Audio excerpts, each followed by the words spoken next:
ఇంకో కొత్త ఉదయం, ఇంకో పాజిటివ్ డే. ప్రతిరోజుకి ఒక ప్రారంభం, ఒక ముగింపు కథ ఎలాగైతే ఉంటుందో ప్రతి జీవితానికి కూడా అలాగేనండి. నా జీవితం కూడా అలాంటిది. ఈరోజు నేను నా లైఫ్లో జరిగిన విషయం గురించి నేను మీకు చెప్దామనుకుంటున్నాను. నాకు ఇదివరకు పుట్టిల్లు లేదు అని చెప్పాను. కానీ ఒక కుటుంబం నన్ను హక్కున చేర్చుకొని చూసుకుంటుంది, ఆ లోటు రానివ్వకుండా అని చెప్పాను. దాని గురించి నేను ఈరోజు మాట్లాడతాను. వెల్కమ్ టు చాడీలు చెప్పుకుందాం రండి. ఇక్కడైతే మా అమ్మాయికి చపాతీ పిండి కలపమని చెప్పానండి. పిల్లలకి చిన్న చిన్న పనులు చెప్తూ ఉండాలి. సో తను కలిపి రెడీ చేసి అలసిపోయి ఐస్ క్రీమ్ కావాలి అని అడిగింది. సో ఐస్ క్రీమ్ అలా తింటూ కాసేపు రిలాక్స్ అయ్యామన్నమాట. అది అదిలి కూతురులం ఇద్దరం. ఇక్కడ నేను కిచెన్ క్లీనింగ్ మొదలు పెట్టుకున్నాను. జస్ట్ అప్పుడప్పుడు చేసుకుంటూ ఉంటాను, మధ్యలో ఎప్పుడు నీట్గా లేకపోతే అప్పుడు అలా చేసుకుంటూ కొన్ని టిప్స్ చెప్తూ నా స్టోరీ అంటే ఈరోజు మీకు చెప్తాను. ఇక్కడ మెష్ డోర్స్ ఉంటాయి కదండి. మెష్ డోర్స్ మనం క్లీన్ చేయడానికి ఎక్కువ కష్టపడక్కర్లేదు. ఒక బ్రష్ లాంటిది తీసుకొని, ఇది బట్టలు ఉతికే బ్రష్ అంటారు కదా, ఆ టైప్ బ్రష్ తీసుకొని మనము ఆ గ్రిల్ని కనుక ఇలా తుడిస్తే ఆ డస్ట్ అంతా కూడా వచ్చేస్తుంది, జిడ్డుతో సహా వచ్చేస్తుంది. పెద్ద ప్రాబ్లం ఏం లేదు. సో ఆ పని అనమాట ఇక్కడ నేను చేస్తున్నాను. సరే, ఇప్పుడు నా కథలోకి వెళ్ళిపోదాం. చెప్పానుగా ప్రతిరోజుకి ఒక కథ ఉన్నట్టే నా జీవితానికి ఒక కథ ఉందని. నేను పుట్టి పెరిగింది హైదరాబాద్లోనండి. చాలా చిన్న ఏజ్లో నాకు పెళ్ళి అయిపోయింది. అయితే నాకు చదువు అంటే చాలా ఇష్టం.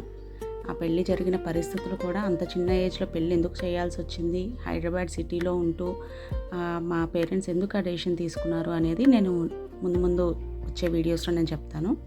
ఇప్పుడైతే నా చదువు ఎందుకు ఆగిపోయింది, మళ్ళీ నేను ఎప్పుడు చదువు స్టార్ట్ చేశాను అనేది అయితే చెప్తాను. నేను పెళ్ళయ్యే టైంకి నేను చాలా చిన్న పిల్లనండి. అంటే 10th అయ్యి ఇంటర్ ఫస్ట్ ఇయర్లో ఉన్నాను. ఫస్ట్ ఇయర్ కూడా కంప్లీట్ అవ్వలేదు, నాకు పెళ్లి చేసేసారు. చదువు అంటే ఎంతో ఇష్టమైన నేను పెళ్లి తర్వాత చదువుకుందామనే అనుకున్నాను. మా పేరెంట్స్ కూడా అలాగే అనుకుని పెళ్లి చేశారు. నువ్వు వెళ్ళేది సిటీయే కాబట్టి అక్కడ మళ్ళీ కాలేజెస్ ఉంటాయి, నీ చదువుకు ఆటంకం రాదు అన్నట్టుగానే పెళ్లి చేశారు. కానీ ఇప్పుడున్న ఓపెన్ మైండ్ కానీ, ఇప్పుడున్న సిచ్యుయేషన్స్ కానీ, లేకపోతే ఇప్పుడున్న ఫెసిలిటీస్ కానీ అప్పట్లో లేవండి. ఇది నేను చెప్తుంది 20 సంవత్సరాల క్రితం కథ. అప్పుడు ఆ ఫెసిలిటీస్ లేవు కాబట్టి ట్రాన్స్పోర్ట్ కానీ ఏదైనా సరే లేవు. నేను వెళ్ళి చదువుకోలేకపోయాను. ఈలోపు పిల్లలు, ఇదివరకు అనేవారు వివాహం విద్యానాశే అన్నట్టుగా. నిజంగా నా విషయంలో మాత్రం అలాగే అయిందండి. అండ్ అప్పుడు పెళ్ళైన కొత్తలో చిన్నపిల్లని, ఇంకా ఈ ఫ్యామిలీ మ్యాటర్స్ కానీ లేకపోతే అడ్జస్ట్మెంట్స్ కానీ అవన్నీ కూడా కొంచెం కష్టంగానే ఉండేవి. అడ్జస్ట్ అయ్యేదాన్ని కానీ మెంటల్గా, మానసికంగా చాలా ఇబ్బంది పడేదాన్ని అనమాట. అంటే పెద్ద ఆలోచనలు వచ్చేవి కాదు, అర్థం చేసుకునే కెపాసిటీ లేదు, అంత చిన్న వయసులోనే పిల్లలు, ఇవన్నీ కూడా పడుతూ వచ్చాను. ఈ స్ట్రెస్లో నా ఆరోగ్యం కూడా చాలా పాడైందనమాట. పిల్లల కోసం ట్రీట్మెంట్స్, మెడిసిన్స్ ఇవన్నీ జరిగాయి. తర్వాత పిల్లలు పుట్టారు. కానీ దేవుడి దయ వల్ల 2 చక్కటి పిల్లలు చాలా హెల్తీగా పుట్టారండి నాకు. అంటే పుట్టినప్పుడు వీక్గా పుట్టారు, కానీ ఇప్పుడు మాత్రం చాలా హెల్తీ అండ్ యాక్టివ్ నా పిల్లలిద్దరూ కూడా. అయితే మా పాప పుట్టిన తర్వాత ఇంకా అంటే ఫ్యామిలీ సెట్ అయిపోయింది, మేమిద్దరం మాకిద్దరు అన్నట్టు. కానీ నేను చదువుకోవాలి అనే ఆశ, కోరిక మాత్రం అలాగే ఉండిపోయింది. నా ఇష్టాన్ని గమనించి మా వారు కూడా నాకు బాగా సపోర్ట్ చేశారండి. ఇది నా పెళ్ళైన 10 సంవత్సరాల తర్వాత మాట. అంటే మా పాపకి అప్పుడు 9 months, ఇంకా నాట్ ఈవెన్ 1 year అవ్వలేదు నా కూతురు పుట్టి. 9 నెలల పాప. అప్పుడు నేను డెసిషన్ తీసుకున్నాను మళ్ళీ చదువుకోవాలి అని చెప్పేసి. అయితే నా ఇష్టాన్ని మా వారికి చెప్పాను. ఆయన కూడా సరే ట్రై చేయన్నారు. అయితే మళ్ళీ ఎప్పుడు స్టార్ట్ చేయాలి, అలా స్టార్ట్ చేయాలి, ఎక్కడి నుంచి స్టార్ట్ చేయాలి అనేది పెద్ద ఆలోచన అనమాట. ఇక్కడ నేను చూపిస్తున్న బాక్స్ అయితే అండి అమెజాన్ ఫైండ్స్. నాకైతే చాలా అంటే చాలా ఉపయోగపడుతుంది తాలింపులు అవి వేసుకోవడానికి. కానీ ఈజీగా సెట్ చేసేసుకోవచ్చు అనమాట దీన్ని. నేను షెల్ఫ్స్ అన్నింటిలో కూడా న్యూస్ పేపర్సే వేస్తానండి. నేనేమి ఏమంటారు షెల్ఫ్ లైనర్స్ అవన్నీ అదంతా మళ్ళీ ఇంకో పెద్ద పని. అవి కూడా క్లీన్ చేసుకోవాలి. న్యూస్ పేపర్స్ అయితే తీసి పక్కన పడేయచ్చు.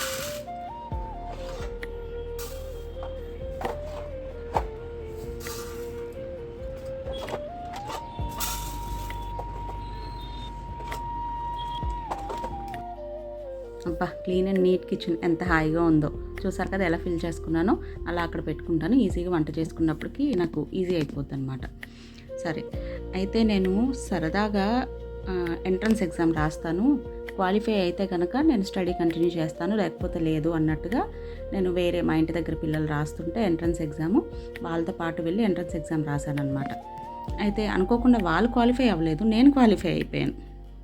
సో ఇక్కడ చేస్తున్న కూర ఏంటంటే తోటకూర లివర్ ఫ్రై అండి. తోటకూర నీళ్ళు లేకుండా ఉడకపెట్టి నీళ్ళంతా చేసుకొని తర్వాత ఈ మసాలా అంతా కలిపి శనగపిండి కలిపి దాన్ని ఇడ్లీలాగా వేసుకొని ఆ ఇడ్లీ ముక్కలు కట్ చేసుకొని దాంతో కూర వండాను. చాలా అంటే చాలా బాగుంది. చూడండి, మీకు అర్థమవుతుంది. అర్థం కాకపోతే కనుక కమెంట్స్లో అడగండి. అయితే ఎంట్రన్స్ ఎగ్జామ్లో సెలెక్ట్ అయిపోయిన తర్వాత కౌన్సిలింగ్, తర్వాత కాలేజ్లో సీట్. మా ఇంటి దగ్గర నుంచి, అంటే మా అమ్మగారి ఇంటి దగ్గర నుంచి ఇదంతా కూడా హైదరాబాద్లో జరిగిందండి. నేను హైదరాబాద్లోనే చదువుకున్నాను. పిల్లల్ని అమ్మ చూసుకుంటానంటే నేను రెగ్యులర్గా కాలేజ్కి వెళ్ళి చదువుకోవాలి అనేది నా ఆలోచన అనమాట. ఎందుకంటే కరెస్పాండెన్స్ కోర్స్ అనేవి అంత కరెక్ట్ కాదు, పర్ఫెక్ట్ నాలెడ్జ్ మనకి రాదు అనేది నా ఉద్దేశం. అయితే హైదరాబాద్లో మా అమ్మగారి ఇంటి దగ్గర నుంచి దాదాపు 2.5 గంటలు నేను ప్రయాణం చేస్తే కానీ నా కాలేజ్ వచ్చేది కాదనమాట. అంత దూరం వెళ్ళి రోజు చదువుకున్నాను.